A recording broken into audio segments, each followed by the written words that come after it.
Hey, you saw in this video what's your favorite Queen's Beast coin. I'm going to be going over just that as I make some adjustment noise in the background and just speak on my favorite, I would say top three. So I'm going to want to know your top three Queen's Beast designs or images out so far. So before we get into this, I'd like to say if you haven't done so already and you like what you hear, please do go ahead and subscribe. And of course, let me know your thoughts and opinions on the Queen's Beast series so far and what your top three Queen's Beast images are. So we're going to jump into this, guys. I've got the proof versions here because it's the only version that I have where I'm up to date on all the images and all the coins. I don't have the in the silver or any other designs, or so, and I'm even still missing some. So we just saw the new line of Mortimer. Let me see if I can get that image up as I'm going off away here. But you know, it was okay. You know, as I've been saying already, nothing to write home about and go crazy about. We're doing a comparison. I said what I had to say on that video there, but I also wanted to touch upon ones that I thought were great and just go over each coin and what I thought was nice. Now, I've been asked a few times now regarding the Griffin and what the Roman actually doing. As you know, I believe this was the second in BU to be released, and the Royal Mint, this is the only BU one I have here from the collection that you're seeing in the background, so the rest are all proof. The Royal Mint done what they do best, and for some bizarre reason they brought out all of them, but they haven't brought out the Griffin. So I understand, and not to forget, guys, they didn't know the Queen's Beast would be such a hit. So, you know, I know the 10 ounces they brought late to the game. I know the Platinum they brought late to the game. The original lineup, when they first came out with the line, was the 1/4 ounces. That was destined for the US market. The 1 ounce and the 2 ounce. It being such a smash hit, this is what a rep told me when I did speak to them back in the day, was that they then decided to add the proofs to the collection because it was just going to be a bullion range. And you've seen that with a lot of their coins, with their double dragons. I believe they've got another lion coin out. They've got a few coins out, and as you've seen, they only bring them out in bullion, then they seem to fizzle away. But because the Queen's Beast was such a massive hit, the Royal Mint do what they do best, you know, bad quality control, and then go ahead and really chuck and, you know, oversaturate the market. So they had to catch up with themselves. They done a lot of surveys, finding out what sizes people would like or would like to see in the best sizes. They took some away, you know, said it would only be coming out in that size, or this one side would be destined for the US market, then ended up bringing them back. So with that, we don't know what happened, but a lot of these changes would have been happening when the Griffin was out. So that could be down one of the reasons. Once again, just taking a punt off the top of my head here as to why we don't have the Griffin out in the proof variant, so the high premium, and even in the 10 ounce, because, you know, I could understand the proof variant, but the 10 ounce, well, I may be mistaken here, the 10 ounce may be out, so let me keep hush on that. So as we're not seeing none of the proof variants, it will come out on the smaller mintage. We know the proof lion already came out on the mintage of 2,500, so. But other than that, it's expected from the Royal Mint. I know when it comes to mintages and winging it, they are fantastic at that. So, you know, they are the masters of throwing at the wall and seeing whatever sticks and then running with it from there. But, you know, hey, I can't wait to see the Griffin, and we'll jump into that. So with that being said, the first that came out was the lion. It was for me. I really did like the image and design. Then I went heavy even on the BU, the 2 ounce proof BU versions. I think they nailed it here. Didn't have a bad thing at all to say about this image. It was stunning. The Lion of England, not mistaken. Great design, absolutely smashing. Comparing it to the new one, I would say it's a stronger design. I don't know if they even knew what they was doing or didn't know what they was doing, but most definitely, you know, I'll get a round up and do the final count at the end. But definitely for me, in comparison, we're going to compare it. We're always doing the comparisons because, you know, it's another line. As mentioned in one of my other videos, it's rare you have the same animal in a blazing hot series. So you're going to make comparisons whether you like it or not. Yes, they are both different. I think if the newer one, Line of Mortimer, the white Line of Mortimer, may have been a strong design, I don't think it would have affected the resale prices. But, you know, who knows? Then, and it could also be if we do get another Queen's Beast Series 2, or who knows what they'll do. I doubt they're going to drop it from here, but they will find a way to revive it. But they're going to do another image of a lion like they did on the white Line of Mortimer. You may want to hold on to the first Lion of England because the premiums will only go through the roof. But I think they done fantastically. Their image is definitely up there for me. The next was the Griffin. You know, if I haven't said it before, I'll say it again now. I absolutely love the Griffin design. I think they done fantastic there. What caught it for me was the wings also. You know, Griffin, not really massive to know a lot about Griffin. I know it's a fictional, I don't know if it's real or not, but, you know, I think they done a fantastic design there, you know.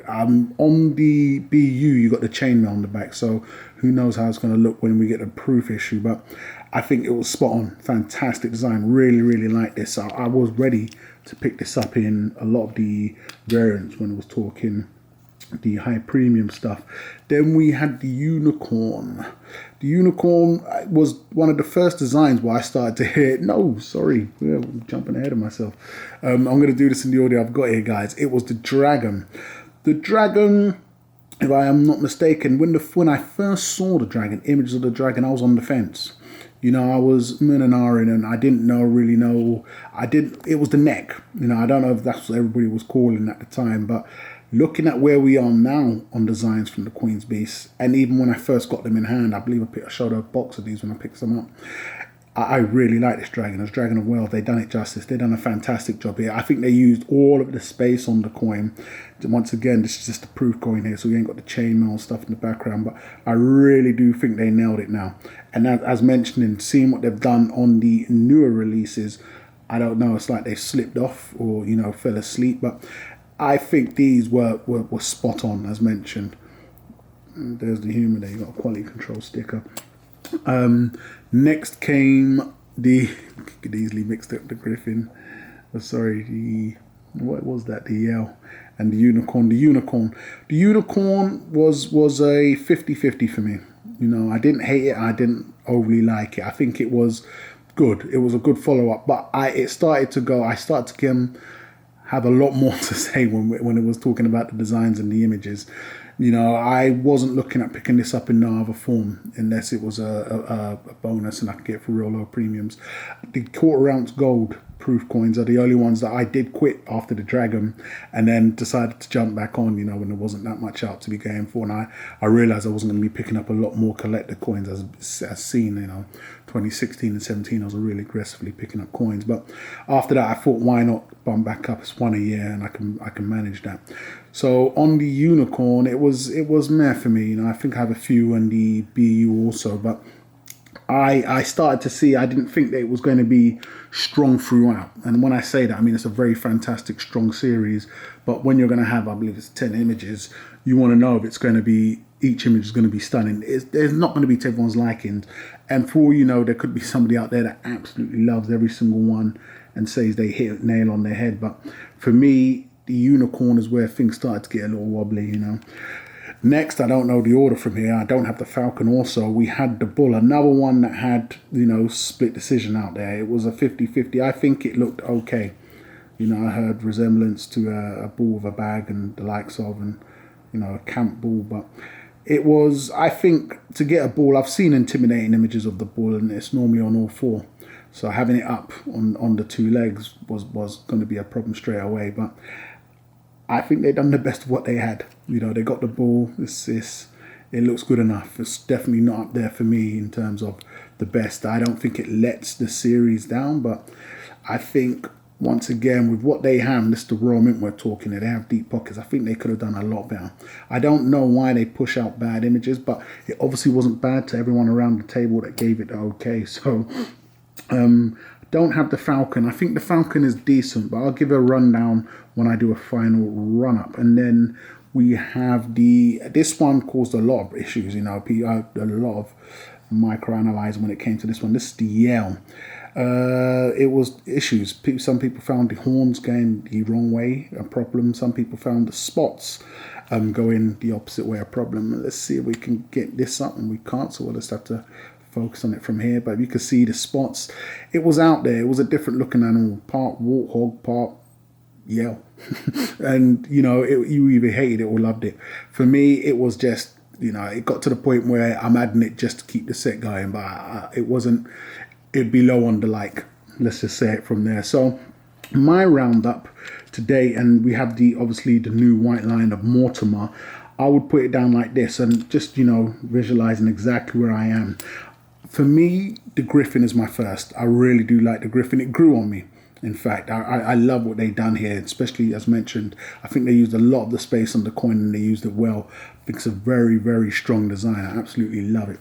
So for me, the Griffin comes first. That's how I'm going to place this. That's my number one. Second would be the Lion of England. Fantastic design. Not a lot of bad things to say about it, especially when you're looking at the new, the White Lion of Mortimer, easily.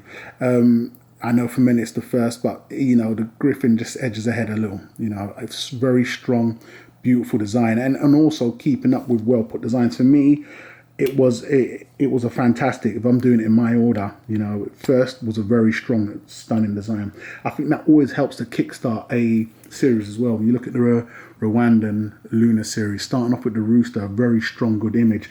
If you could imagine the Queen's Beast series started off with the yell. And remember, they dropped them out in any specific order. It could have had, if you would have had the crowd at such a split, it could have been a problem. So this is what I'm saying. I think they started off fantastically strong, kept it going from there. The dragon was a bit of an aura, but it's a fantastic design, especially as I've mentioned, once I had it in hand, my views changed, and then comparing it to what's out at the moment in terms of the series, absolutely stunning.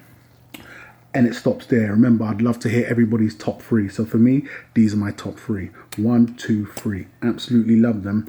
They make the series to me. These 3 coins make the series. It's strong, fantastic. We have one Predator I know of. Well, last time I saw a bloody dragon on the Animal Planet channel. And, you know, one mythical and another mythical. But these 3 designs are absolutely stunning. They do the series absolute justice. So for me, it's in this order here. The Griffin first, the Lion second, the Lion of England, and then the Dragon third. For me, these coins make the series. With these in here, I think you'll always be able to command a premium on a complete set. Now, going from my least favorite, I would put it in this order. I would say next would be the Unicorn. You know, it came out, I saw it, I was on the fence, but I would put that fourth if we had all of them here. From there, I would actually put the Falcon there, which I don't have. So then I'd put the Falcon, then I would put the Bull. Not at the top of my list either, but I think it's a simple, plain, smooth design. There's not many points I don't like about it, apart from just the way it was drawn, just the way it's been put across. So it would be the Bull there. Not to forget the new White Lion of Mortimer. I would put the White Lion of Mortimer, you know, after the Falcon, you know, imaginary, and then put the Bull there, and then put the Yell there. The Yell's my least favorite, but you know, it's not horrible. But to wrap this one up, I think the series is doing fantastic so far.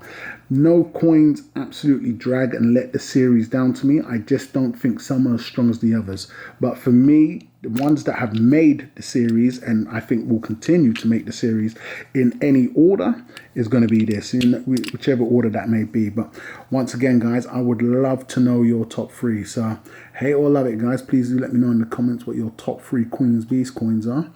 Don't forget to go ahead and subscribe if you haven't done so already. And I'll catch you guys on the rebound.